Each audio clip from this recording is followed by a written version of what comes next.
Imagine sitting at dinner when your brother slams a bank statement on the table accusing you of stealing $80,000 from mom, only you hold the receipts to prove you didn't. Hey there, welcome back to the channel.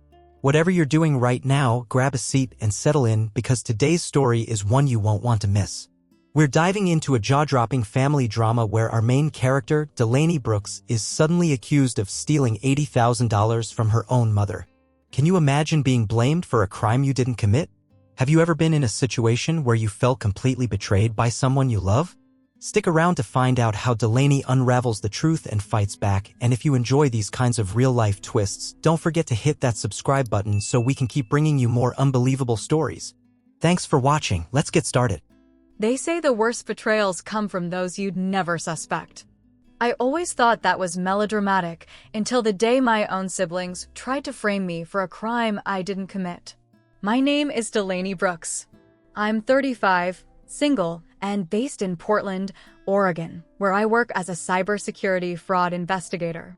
Over the last decade, I've exposed internal embezzlers at multinational firms, tracked shadowy money laundering networks, and unearthed ransomware attacks that threaten to collapse entire companies. I'm good at what I do. I have a knack for spotting when the numbers don't add up, for parsing audit logs faster than most people read a text message, for linking a suspicious IP address to a specific person in minutes. Yet none of that prepared me for discovering that my older brother and younger sister had stolen $80,000 from our mother, then conspired to blame me. It all began with Mom's tentative suggestion, a healing family getaway before her hip replacement surgery this fall. Evelyn Brooks has always been fiercely independent. She ran her own small accounting firm until last year, when the pain in her hips forced her to retire. She said she wanted one perfect week together, without worries. She found a lakeside cabin near Big Bear, California. Soaring wooden beams, a screened porch overlooking the water, a stone fireplace, and high-speed Wi-Fi she joked was essential for emergency work emails. I brushed off a vague unease and booked my flight. Trevor arrived first. He swaggered in with a designer weekend bag, already talking about posting a drone shot of the cabin on his Instagram. Haley, his wife, trailed behind him. Glancing nervously at her phone, she'd been checking stock updates for Trevor's clients all morning. Their son Micah, 15, barely looked up from his handheld console. Sienna showed up 2 hours later in designer sunglasses, improving her personal brand photos from the guest room. She didn't seem to realize that remote work in a rented cabin meant she was still very much with us, whether she liked it or not. I got in last. I hauled 2 suitcases up the gravel driveway, juggling my carry-on and muttering under my breath about the TSA line in LAX. When I stepped inside that first afternoon, the air felt thick, like I'd walked into a pressure cooker. Trevor offered a stiff nod. Haley murmured a greeting without looking me in the eye. Mom gave me a dutiful hug, but it felt like she was embracing an old friend she hadn't seen in years, not her own daughter. I forced a smile. Hey, Mom. Hey, everyone. I dropped my bags, rolled up my sleeves, and got to work. I unpacked, boiled water for coffee, and greeted Micah when he walked by. I tried to strike normal conversation. How's school?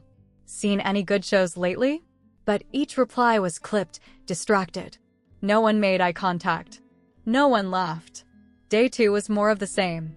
I woke early, brewed a pot of coffee, then found Micah on the dock.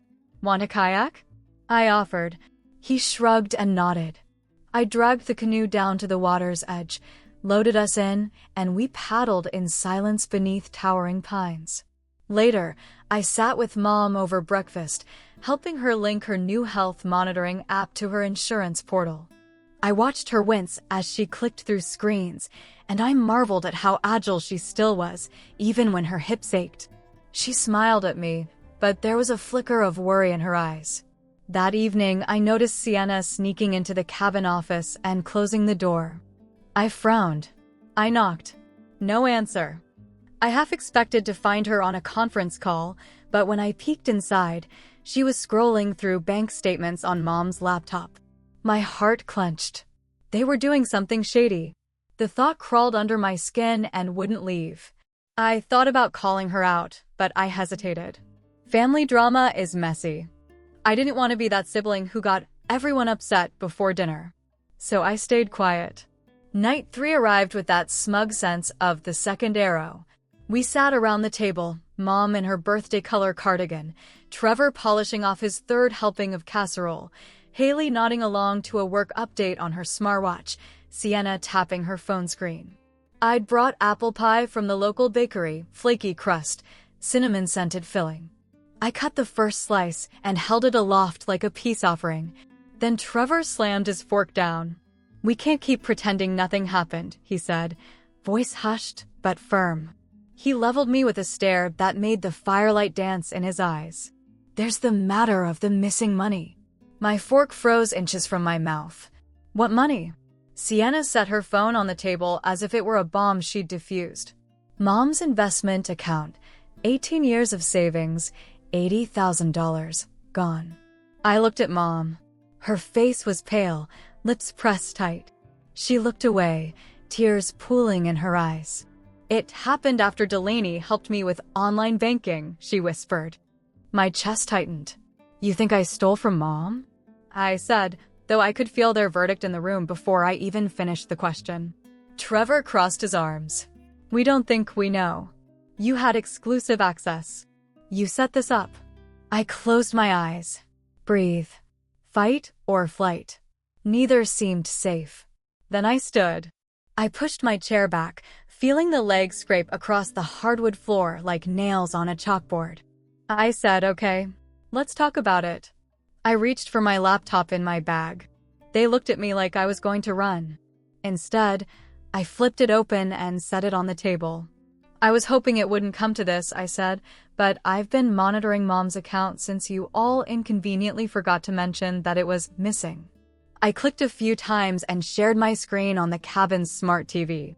Up popped a folder labeled Evelyn_account_audit_August. First slide, a timeline of logins. Notice these entries? August 1st, 5th, 9th, and 12th times and IP addresses that don't match Mom's devices. Those are from Trevor's house and Sienna's co-working space in Venice. Trevor scowled. "Those could be anything." "Could be," I said. "But then we have ATM withdrawal records for exactly $20,000, $15,000, $30,000, and $15,000 splashed across Southern California." I brought up a spreadsheet. Each one time-stamped within minutes of those logins. Sienna paled. Haley gasped. Mom buried her face in her hands. Then I clicked the piece de resistance, Chase Bank surveillance footage. Trevor's unmistakable gait, his Patagonia fleece, his clipped haircut, the twinge in his left shoulder, he's all over that frame, handing a withdrawal slip to the teller. Sienna stands behind him, phone in hand. Mom shrieked. Trevor lunged forward. "No, you can't show that." "Why not?" I asked softly, voice cold. "Because it's evidence of wire fraud, identity theft, and elder exploitation. All federal offenses." He stammered, I thought it was a loan. We were borrowing it. Plan to pay it back." "To your account?" I asked, jaw tight. He didn't answer. Sienna's shoulders quivered. We were desperate. I lost my savings, Trevor's clients panicked, and we thought no one would notice. Haley brushed tears from her cheeks. "He told me it was a misunderstanding. That Delaney accidentally triggered a large transfer, and they just needed to move it back." I shook my head. "You told her that? You told a 15-year-old to lie for you." I turned to Micah. "Is that true?" Micah's voice cracked. "Dad said it was a prank Mom would never notice." He looked at me, shame in his eyes. "I'm sorry." He crumpled his switch in his lap. Trevor covered his face with his hands. Sienna buried her head in her napkin. Mom began to cry. We sat in a ring of devastation, broken plates, half-eaten pie, a family unraveling. I called the local sheriff's office that night. The deputy who showed up was sympathetic. "One of us," he said, "should have warning bells ringing." He took statements from each of us. I handed him a USB drive loaded with logs, videos, and PDFs of forged signatures on withdrawal slips. By morning, Trevor and Sienna had been served with notices of proposed charges: financial exploitation of an elder, conspiracy to commit wire fraud, and false statements to a law enforcement officer. Haley and Micah left on the first shuttle out of Big Bear. They drove back to San Diego, sobbing, promises of "we'll work it out" hanging in the air like smoke. Mom's surgery went ahead 2 weeks later, funded by an emergency loan from her sister, my Aunt Claire. I camped in the guest suite of the rehabilitation center, bringing smoothies, reading her to sleep when the night nurse's shift changed, and helping her navigate an avalanche of medical paperwork. I set up two-factor authentication on every account she owned. I changed passwords, notified her banker, and even locked down her email. "No one else gets access," I told her. She squeezed my hand. "Thank you, Delaney," she whispered. I never should have let them. They pled guilty. Trevor lost his financial advisor license and faced restitution payments that will take years. Sienna's influencer brand vanished, companies canceled partnerships en masse. They were sentenced to probation and community service. Their reputations, though, irreparably shattered. I moved Mom into my Portland condo when she was cleared for weight-bearing. We take morning walks along the Willamette River, where she cracks jokes about the ducklings. Sometimes she asks if I'll ever forgive them. I don't have an answer. I started a podcast, Firewall Daughters, where I unpack my story, then explore similar cases: children siphoning retirement funds, spouses exploiting joint accounts, siblings forging wills. Fans email their own stories, teachers defrauded by students, executives betrayed by their own board members. The recurring theme? Trust is fragile. Even blood relations can cross lines you never imagined. Letters from Trevor and Sienna arrive in a thin stack each week. Apologies, explanations, references to the old times. I store them in a box under my bed labeled History. I haven't opened most of them, not because I'm vengeful, but because some wounds are healed in private. Some boundaries are essential. I still help Mom monitor her accounts. She still winces when transferring medical bills. We laugh at how seriously I now treat every login alert. "You're more paranoid than your job," she teases.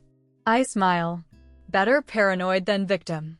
If you ever find yourself at a table, holding a piece of cheap pie and facing accusations from the people you love most, don't freeze. Document everything. Trust your gut. And remember that proof is more powerful than placation.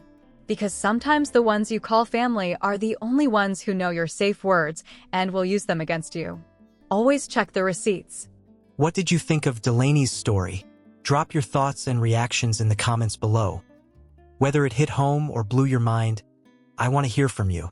If you found this tale compelling, smash that like button and subscribe to our channel so you never miss the next unbelievable real-life drama. Thanks for sticking with me all the way to the end. Your support means the world. See you in the next story.